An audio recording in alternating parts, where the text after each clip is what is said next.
U.S. Representative Mark Green is officially stepping down from Congress. He announced his plans to retire last month, and today is his official resignation date. Green has served as the representative for our state's 7th district and a chairman for Homeland Security. One of Green's final duties as a congressman was voting for Trump's spending bill. Thomas Massie is saying tonight that if the House closes up for the summer without this vote, it's just going to get worse in September. What is the state of play in this breaking news situation right now tonight on your discharge petition? Well, more and more Republicans are joining the call for a discharge petition, but the Speaker is not willing to have a vote.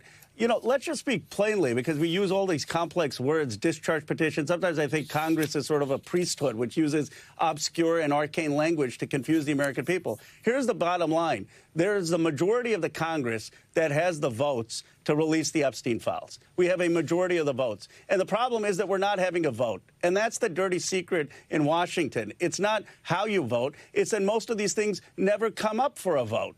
And all a discharge petition is saying is that the majority, if they sign something, will demand and be able to get a vote on something that we know is going to pass. Just walk everybody out.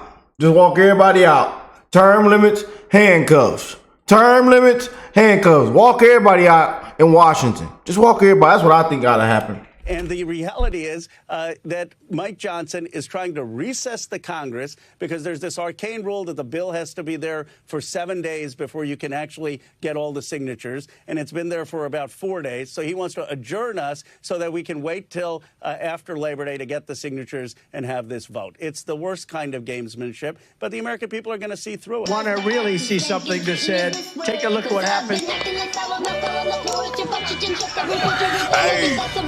Why this beat so cold? We will make America proud again. When you try to kill our we will make America wealthy again. And yes, together, we will make America great again. What the hell is going on down there in the swamp? They need to walk everybody out. Need to be time limits, investigations, audits. People walked out in handcuffs. Yes, indeed. What's going on, family? Hope y'all having an amazing week so far. Hope you're blessed, well, and healthy. Just reporting on what's going on. And, oh boy, we got some breaking news. Rep. Mark Green of Tennessee has resigned from Congress, reducing the GOP's majority. He just ran for re-election months ago, and now he's resigning because he wants a different job. These people are incredibly selfish. We need a staunch MAGA Republican in this seat. Mark Green. Oh, Brother Mark. Brother Mark is at home making rotisserie chicken. Oh, yeah. Making that rotisserie chicken. This Mark Green House of so Tennessee just officially resigned. The majority just got smaller. Now, I seen it. What did this person say? I'm sick of these hit pieces on Representative Mark Green. He has been a conservative hero since being in office. He was Army doctor before Congress. He deserves respect. Now, not this trashing. Tennesseans love him. He's not going to a cushy job. He's starting his own business to fight China. So he's starting his own business to fight China. That's his new job. In the video, Green again hinted at his next job, but did not give his specifics, saying he would now go back into the private sector to start my own company. And while I cannot give the details, doing something specifically designed to help America compete against Chinese Communist Party. Oh man, they say he got a new job, a new company. To go against China, to fight China. Throw the laptop out in the middle of the street. All right, Brother Mark. What y'all think, family? Let me know in the comment section. You know, boy, oh boy, oh boy. And I seen what Explain America was saying, but it says, who paid Republican to resign? That's what I want to know. This is not a Republican. This was a rhino. So sick of the rhinos helping Democrats all the time. Oh boy. Paid to leave Congress. Rhinos are no help, so leave. We conservatives are better stay strong. Yet rhino quitter, good riddance. Rhinos are no help, so leave. Paid to leave Congress. That's what everybody said in the comments. Check this out. A top Republican just resigned, and the GOP's House majority is hanging by a thread. But before we get into that, please join explain. Congressman Mark Green has officially stepped down from his seat in the U.S. House of Representatives, dropping the GOP's majority to a razor-thin margin, 219 Republicans to 212 Democrats, with 4 seats now vacant.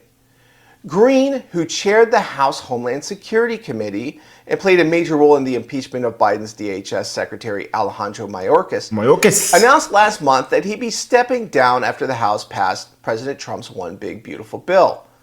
That vote happened on time, and Green made good on his word. Sunday was his final day in Congress. In a statement, Green said, quote, "It is with a heavy heart that I announce my retirement from Congress. I was offered an opportunity in the private sector that was too exciting to pass up," unquote. Green had previously considered stepping down in the last Congress, but stayed on to help push Trump's border security priorities through Congress.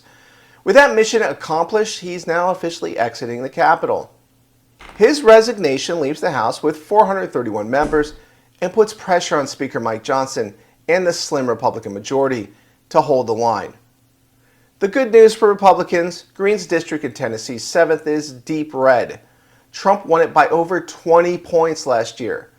A special election will be called, and it's expected to stay Republican. Green has already endorsed his replacement, Matt Van Epps, a decorated Army veteran and former state official. Green called him a true warrior and a brother from their shared service in Army Special Operations. Van Epps says he's ready to step up. Quote, "Congressman Green has left some very large shoes to fill, but I'm ready to step in and continue his work on behalf of Tennesseans," unquote. Several other Republicans have announced campaigns for the seat as well, but Van Epps heads into the race with Trump World supporting him and a powerful endorsement. Still, the resignation adds fresh urgency to the 2026 election cycle. Every seat now matters. Every vote counts.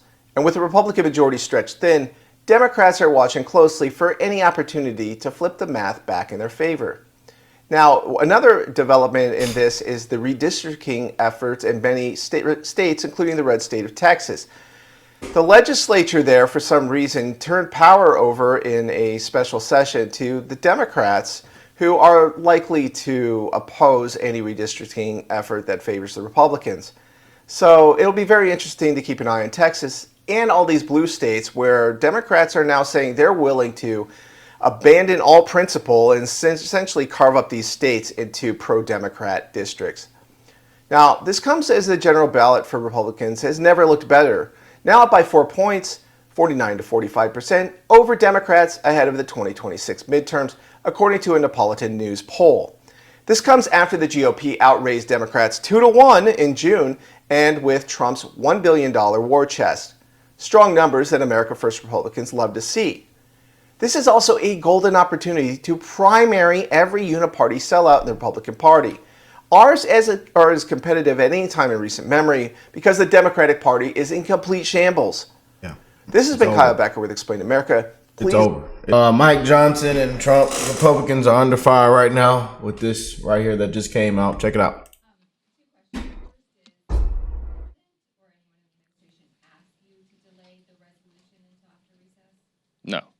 No, but I, as you all know, I speak to the president multiple times a day on a typical day, often, always. And what I know about the president's heart on this is that he agrees with everything I've said here today. He wants maximum transparency, but he's also very insistent that we do not subject people who have already been victims of unspeakable crimes to further public scrutiny. And it would be a very dangerous thing to put those people's names out or to do a release of information in a way that is haphazard where they could be easily unmasked. And so you have to be very careful about how you do that. I think we have a moral responsibility to do that. We have a moral responsibility to expose the evil of Epstein, and everybody was involved in that. Absolutely. And we're resolved to do it. But we also have an equal moral responsibility to protect the innocent. And that is a fine needle to thread. And we could all give ourselves easy political cover and come out and do something in a haphazard fashion, but I would not be able to sleep at night because I know our legal responsibility. I understand what the legal standard is, but more than that, the moral standard, okay? So we're going to do this, and we're going to do it expeditiously. We're going to do it the right way. What is popular isn't always right, and what is right isn't always popular. I had an 8th grade teacher tell me that one time. I carried it with me my whole life. We're going to do the right thing here.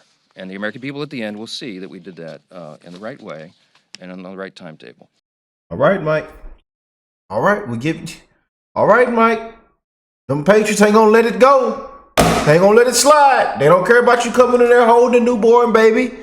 They don't care about you coming in there drinking your diet Dr. Pepper. Them Patriots trying to have faith.